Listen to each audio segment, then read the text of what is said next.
Olá pessoal, conforme combinado, nessa videoaula de hoje nós vamos abordar sobre as terapias miofuncionais decorrentes das alterações craniofaciais. Então, todas essas alterações que vão prejudicar os órgãos fonoarticulatórios, as funções estomatognáticas, serão abordadas nessa aula de hoje, e as técnicas terapêuticas, os exercícios mais indicados para cada caso. Então, é importante ressaltarmos que cada exercício ele vai ser específico para um tipo de alteração. Então, o planejamento terapêutico ele vai ser baseado no tipo de deformidade craniofacial.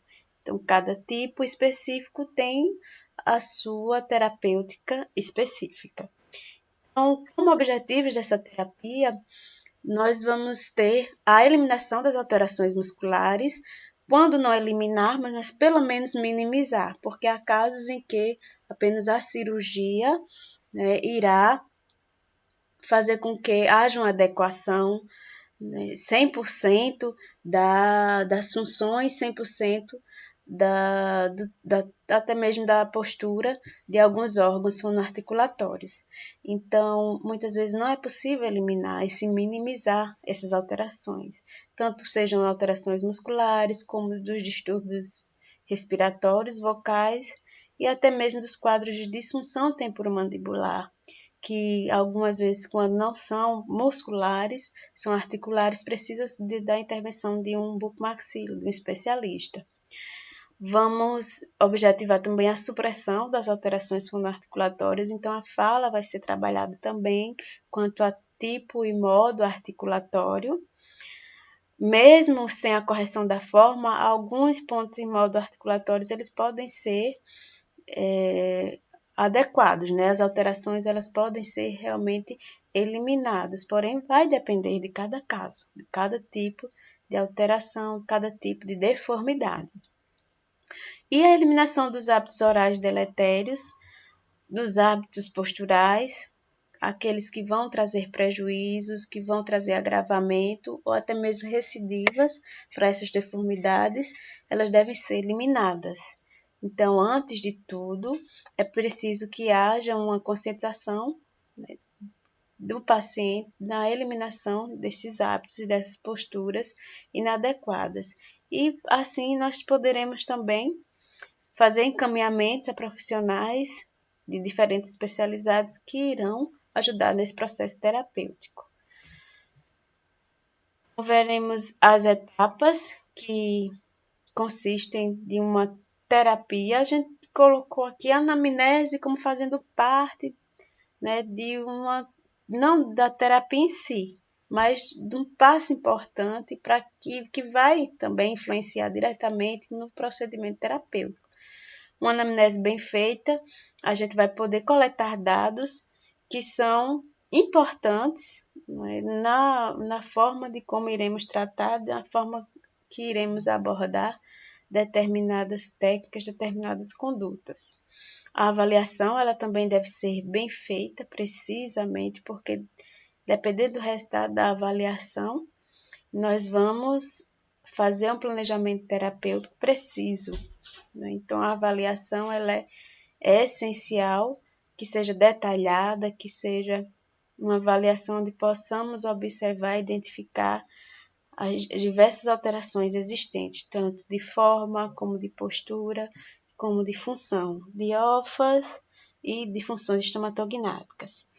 E no processo terapêutico em si é preciso haver um trabalho sério de conscientização. O paciente ele precisa eliminar maus hábitos, certos vícios que irão prejudicar, precisa ter uma adesão à terapia, ele precisa realizar os exercícios em casa e precisa estar consciente do que é certo quanto a determinadas posturas, a movimentos, o que é uma deglutição correta, o que é uma mastigação correta, o que é uma respiração correta, para assim poder identificar o que é que está alterado no seu comportamento. Então, como é que ele mastiga, como é que ele deglute, como é que ele respira. Então, é importante que o paciente tenha consciência do que é certo, do que é fisiológico, do que é patológico. Como já mencionado, a terapia ela vai se embasar justamente no tipo de deformidade craniofacial. Então, cada deformidade vai haver uma característica de OFAS, de órgãos fonoarticulatórios, né, e de função. Então, no caso do retrognatismo, a gente vê que a mandíbula ela vai estar retrognata, ou seja, vai estar posteriorizado com relação à maxila, né? Então, aqui o espaço da mandíbula é reduzido com relação à maxila.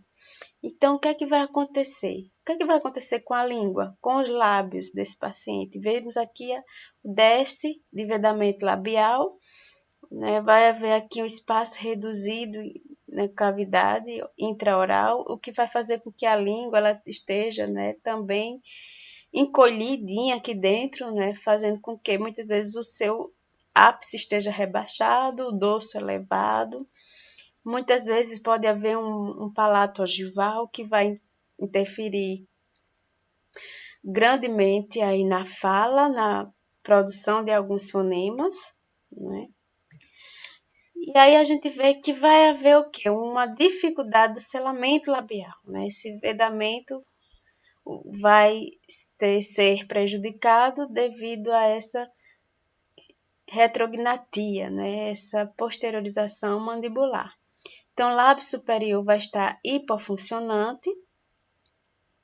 O músculo mentoniano ele vai estar sendo recrutado de forma intensa, o que vai trazer uma sobrecarga, então ele vai ficar contraído, vai ficar tenso, e uma eversão do lábio inferior, ou seja, esse lábio vai ficar dobradinho para fora, né, em contato com os incisivos superiores.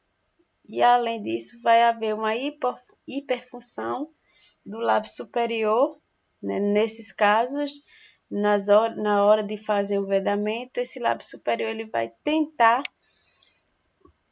vedar com o inferior e isso vai ter uma hiperfunção, né, deste lábio. Então, quando em repouso, esse lábio vai estar hipofuncionante, né? Porém, quando vai tentar fechar, fazer esse vedamento, o lábio superior, ele vai estar hiperfuncionante. Mas, com relação à língua, como já falamos aqui, vai haver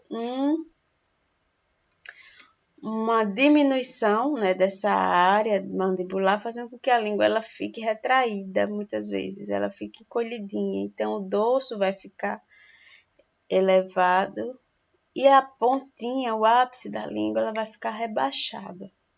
Então, isso vai trazer também algum tipo de alteração nas funções estomatognáticas, na mastigação, na deglutição, na fala também.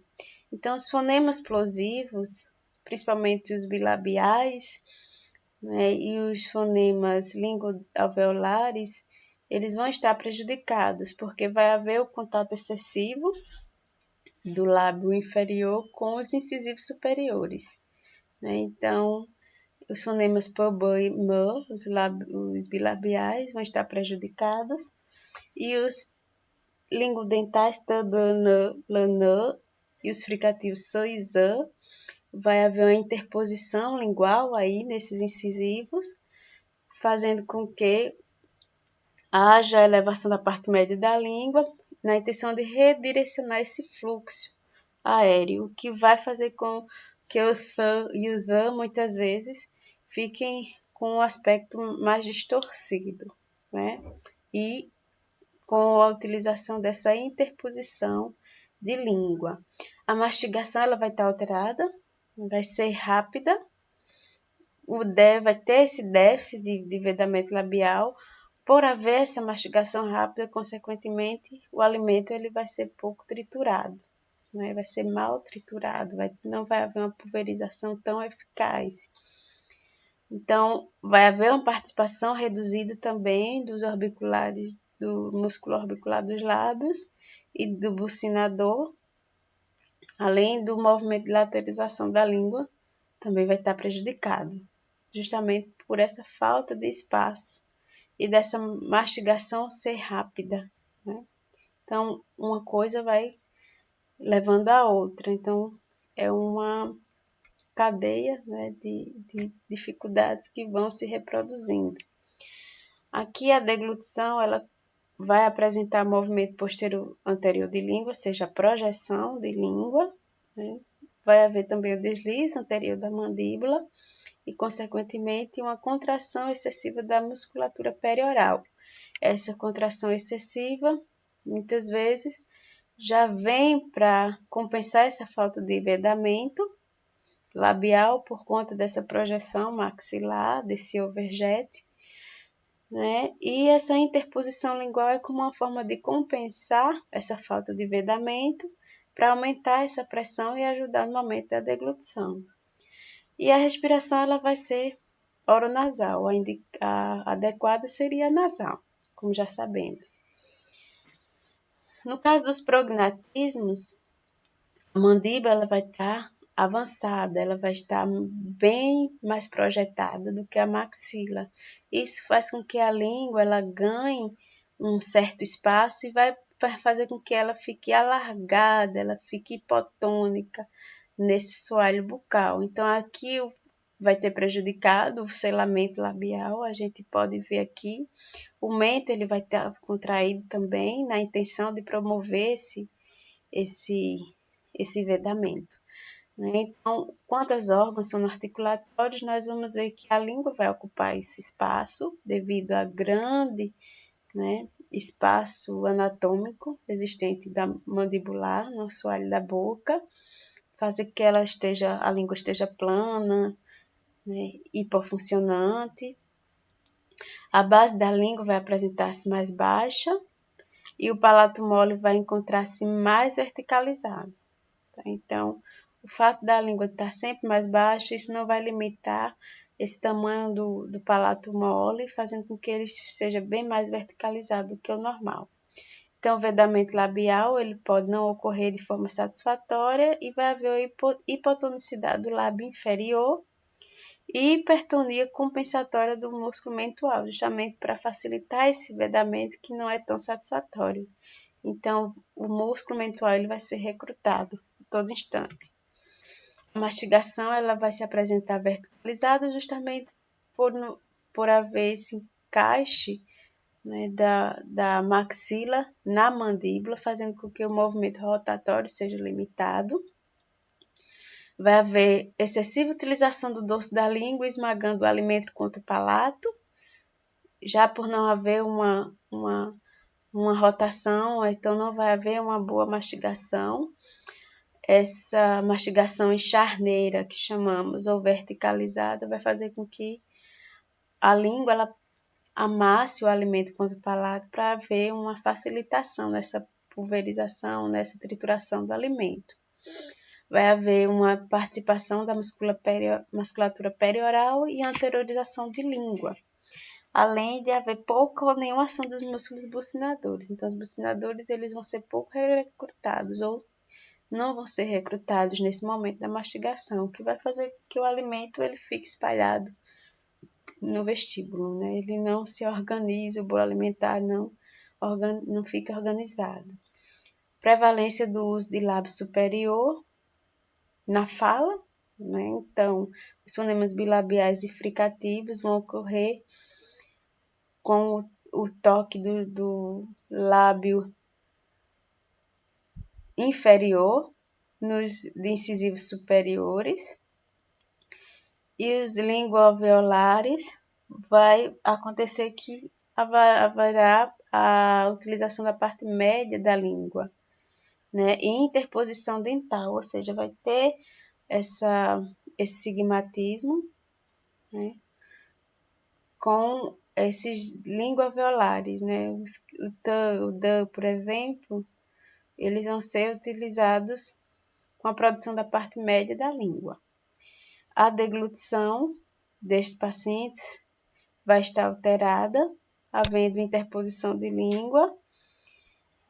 Porém, essa alteração não é mais o que preocupa, né?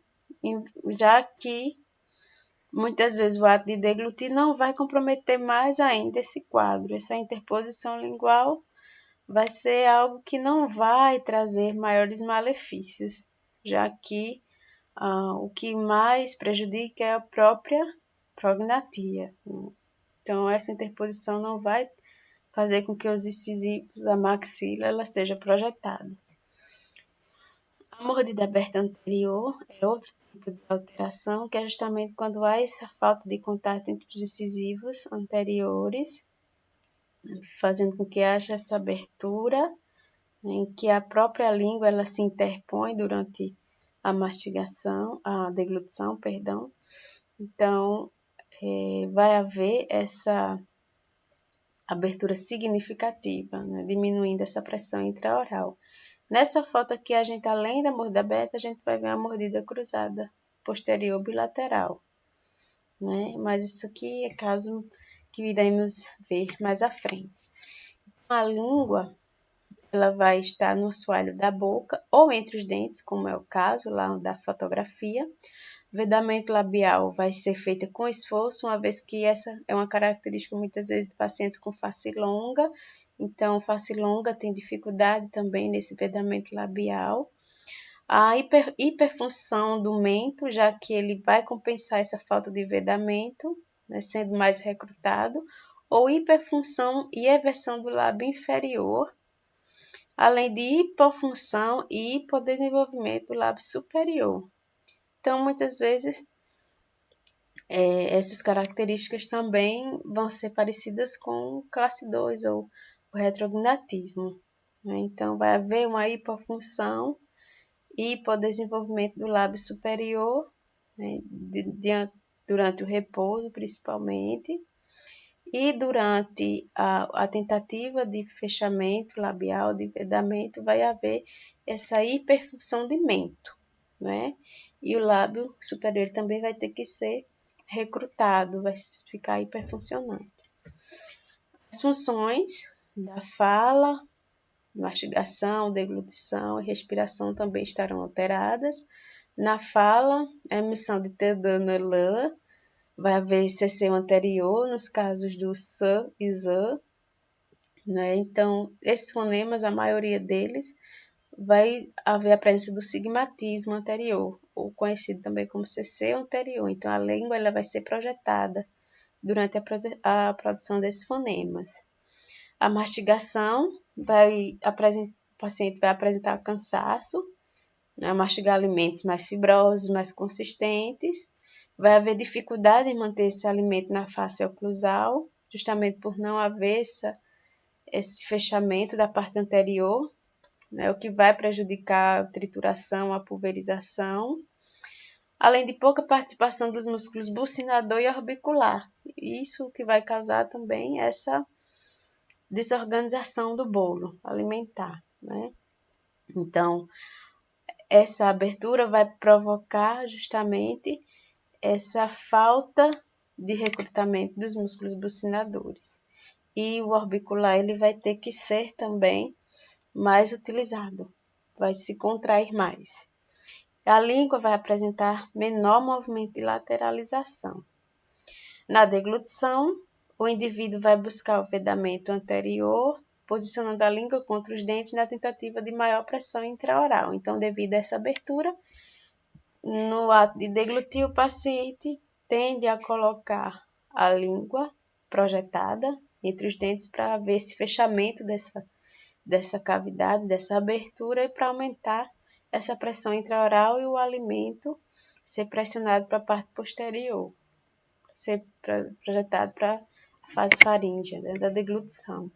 Então, muitas vezes ele vai usar movimento de cabeça, a contração perioral para ajudar nessa deglutição, né, além dessa língua estar constantemente sendo projetada para frente. A respiração típica desse tipo de pacientes é a respiração oronasal também. Muitas vezes a gente encontra muitos respiradores orais, né, com essa patologia, que pode ser decorrente de um hábito deletério. E a mordida posterior é outra aberta, né, no caso, a mordida aberta posterior é outro tipo de alteração, em que vai haver a ausência do contato dentário entre os dentes. Então, nós vimos a anterior e agora estamos vendo a mordida aberta posterior. Então, esse tipo de mordida, ela vai trazer prejuízos na mastigação, né, já que a falta desse contato vai haver menor pressão oclusal aqui entre os dentes, e então as fases de trituração, de pulverização estarão prejudicadas, não necessariamente a incisão, porque os incisivos centrais estarão organizados, mas a parte posterior aqui dos dentes, a mastigação vai estar prejudicada. Então, com isso, consequentemente, a deglutição também vai estar prejudicada, né? E a fala vai ser prejudicada quanto à emissão dos fonemas fricativos, né?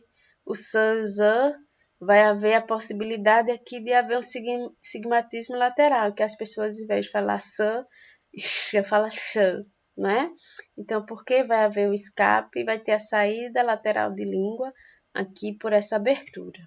Então, grandes chances de ocorrer o sigmatismo posterior.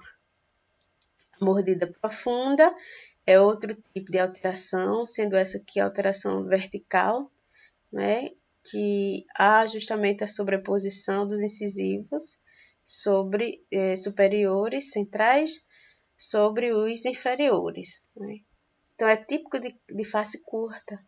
Nesses casos aqui, vai haver um vedamento labial mais fácil, o que faz com que a respiração seja mais nasal, então aqui a respiração provavelmente não vai estar alterada.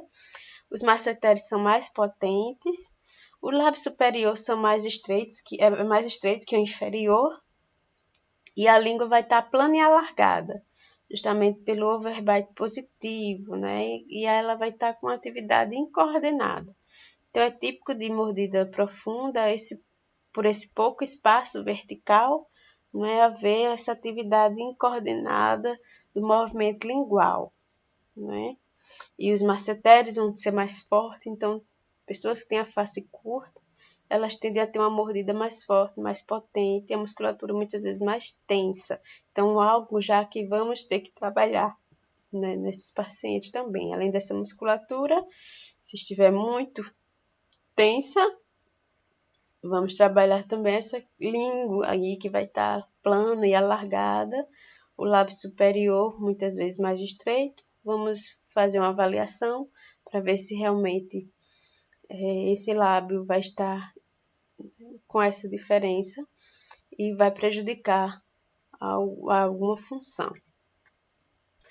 Na mordida profunda, nós vamos encontrar também alterações de fala com presença de deslize mandibular, né? Então, vai haver um deslize durante a emissão dos fonemas s e z e interposição bilateral da língua, se essa curva de Spee for aumentada, ou seja, se houver a mordida aberta posterior. A mastigação vai estar com dificuldade nos movimentos de lateralidade, tornando-a vertical. Então, justamente por esse pouco espaço intraoral, né, essa mastigação ela vai ter um movimento rotatório mais limitado, fazendo com que haja a mastigação em charneira, né? Porém, muitas vezes ela é bilateral simultânea, a mastigação, e não alternada, como é o ideal, né? Então, mastiga-se ao mesmo tempo dos dois lados. A deglutição vai estar com vedamento labial e a respiração é nasal. Não vai estar alterada. Já na mordida cruzada posterior, como citamos anteriormente na gravura, é justamente uma deformidade, uma atresia do arco dentário superior, né, e pode provocar também desvio mandibular, ser provocado por um desvio mandibular. E o que é que vai estar alterado nesse tipo de mordida? Os ófas, o lado do trabalho vai se encontrar encurtado em contração. Por quê? Vai ser muito sobrecarga sobre essa musculatura, né? Porque o lado de preferência mastigatória é sempre o lado da mordida cruzada, devido ao pequeno espaço vertical. Então, essa musculatura vai ser bem mais trabalhada do que o lado do balanceio, que vai estar fraca, estirada, flácida muitas vezes, e até o canto do olho ele pode estar rebaixado, devido a essa flacidez da musculatura do lado contrário à mordida cruzada, contrário à mastigação. Então, a língua vai estar no assoalho ou entre as arcadas dentárias e vai haver uma atresia maxilar e palatogival com obstrução nasal. Daí a gente já vê que vai haver alteração de fala, né? Então, a presença de ceceu lateral, e desvios mandibulares durante a fala, além de estalos e odores na ATM. Então, essa mordida cruzada ela também vai trazer prejuízos à ATM, né? Por haver muitas vezes esses desvios, por haver estalos, né? Então, a musculatura vai estar assimétrica, isso vai trazer deformidade também e disfunção na ATM. A mastigação, ela é unilateral, de preferência para o lado cruzado, já devido à diminuição desse espaço vertical e à dificuldade de executar os movimentos de balanceio, né? Então, o lado mais recrutado vai ser sempre o lado da mordida cruzada. E aí, devido a essas alterações, embasados ou baseados nessas alterações que nós vimos, em todas essas alterações, nós vamos selecionar os exercícios mais adequados, tanto para a melhora de mobilidade, quanto para a mudança de funcionalidade, de tônus de cada estrutura. Então, no exemplo da língua, como exercício para mobilidade, exercícios isotônicos, nós podemos utilizar a abertura de boca e tocar com a língua o lábio superior e o lábio inferior. Então, pede ao paciente para abrir a boca e tocar com a pontinha, tanto no lábio superior como inferior, colocar a língua para frente e recolhê-la lentamente. Lembrando que esses exercícios de colocar a língua para fora não devem ser usados em pacientes que já têm interposição lingual, porque isso vai induzir mais essa interposição. Então, a gente evita fazer exercício de projeção de língua. Varrer palato com a ponta da língua, de trás para frente, de frente para trás. Lateralização, tocar uma língua de um lado e do outro da boca. Retirar elástico ortodôntico da língua, sem a ajuda dos dentes, né? Então, a gente coloca um elástico ortodôntico na língua e vai tentando retirá-lo sem ajudar com o dedo nem com a língua. Rotação de língua nos lábios e vestíbulo oral, vibração de língua, lamber pirulito, sorvete ou doce fora da boca, caso não haja projeção lingual, imitar gatinho bebendo leite. São exercícios de mobilidade e exercícios que vão aumentar a força muscular ou que vão trabalhar a força, manter a língua elevada, sucção de língua contra o palato, fechar a boca com a língua e empurrar a parte interna da bochecha, fazendo uma contra-resistência, empurrar a ponta da língua com a espátula ou o dedo para trás e para baixo durante alguns segundos, alargar e afilar a língua, e estalo completo de língua, né? Então, esses exercícios são os mais indicados para a força muscular, a força lingual. Já para o palato mole, a gente pode utilizar exercícios de gargarejo, gargalhar, sopro, imitar o barulho do leão, movimento com dorso de língua para emissão do a, an, em, i, in, o, on, u, e bocejar, fazendo de conta que está com sono. Então, todos esses exercícios irão justamente trabalhar a função do palato mole, fazendo com que haja elevação mais eficaz, da elevação e abaixamento, né, da úvula. No caso dos lábios, nós podemos utilizar exercícios isotônicos, que são os de mobilidade, laterotrusão de lábios, ou seja, lateralizar o bico para um lado para o outro, lateralização de lábios, como se fosse um sorriso, um lado para o outro, sorriso aberto e sorriso fechado, vibração de lábios, ler com os dentes cerrados, exagerando a articulação, E como exercícios isométricos, manutenção da protrusão labial, ou seja, fazer o bico e manter por alguns segundos, 7 segundos, por exemplo. Estalar lábios protruídos, que é o beijo. Botão preso por um fio dental, colocado na região do vestíbulo, e a gente puxa o fio dental fazendo uma força contrária com os lábios. Então, a gente vai tentar puxar o botão preso ao fio, prender com os lábios. Contração de lábios contra lábios, enquanto se tenta separá-los. Ou seja, o próprio paciente faz força para abrir os lábios e com os dedos, no caso, e ele tenta manter os lábios fechados e com os dedos tenta abrir. Então, é um exercício de força, de contra-resistência. O músculo mental, no caso de classe 2, que ele está muito contraído, de mordida aberta, né, que eles estão hipertônicos, a gente vai tentar diminuir essa hipertonia por meio de massagens, movimentos rotatórios lentos e profundos na região de cimento. Pode usar um massageador também, como uma forma de relaxamento. E no caso desse cimento está hipotônico, está flácido, nós vamos fazer contra-resistência, né? Então, a gente vai fazer uma força colocando o queixo para baixo e o mento a gente vai tentar contrair para cima, levar para cima, tá? E com os dedos a gente tenta fazer uma força contrária. As bochechas nós podemos inflar e pressionar com as mãos, tentando manter a boca fechada sem haver escape de ar. Sugar as bochechas, fazer boquinha de peixe. Encher a boca de ar de um lado e para o outro, né? Então, inflar de forma alternada. Soprar fazendo o bico e evitando que as bochechas se inflem. Inflar as bochechas bilateralmente, ou seja, de forma simultânea, e passar o ar de um lado para outro.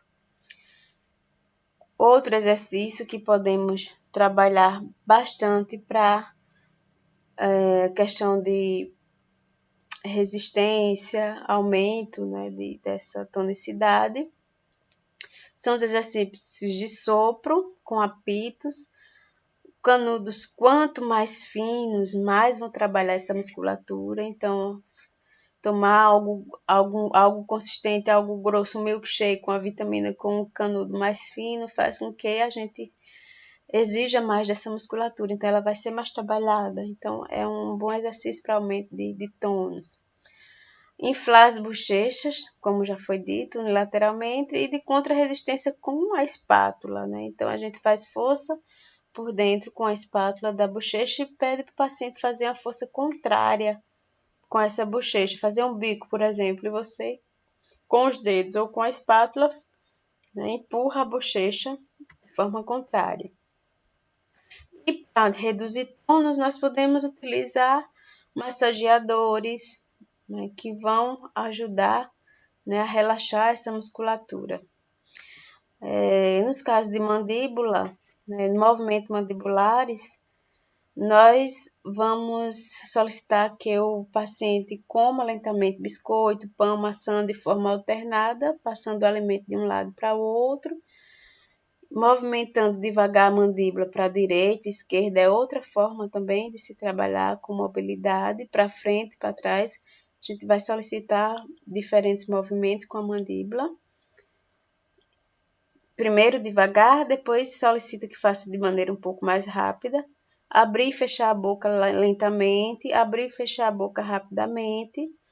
Abertura, ou seja, bocejar, soltando o ar suave e lentamente. Abrir a boca rápido e fechar devagar. Além dos exercícios de mastigação com a boca fechada.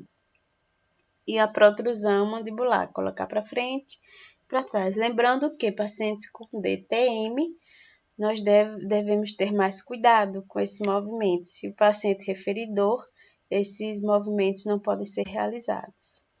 E aqui algumas referências para que vocês possam se basear, estudar, e eu estou a postos em sala de aula para tirar qualquer dúvida, ok, pessoal? Então, um abraço e até a próxima oportunidade.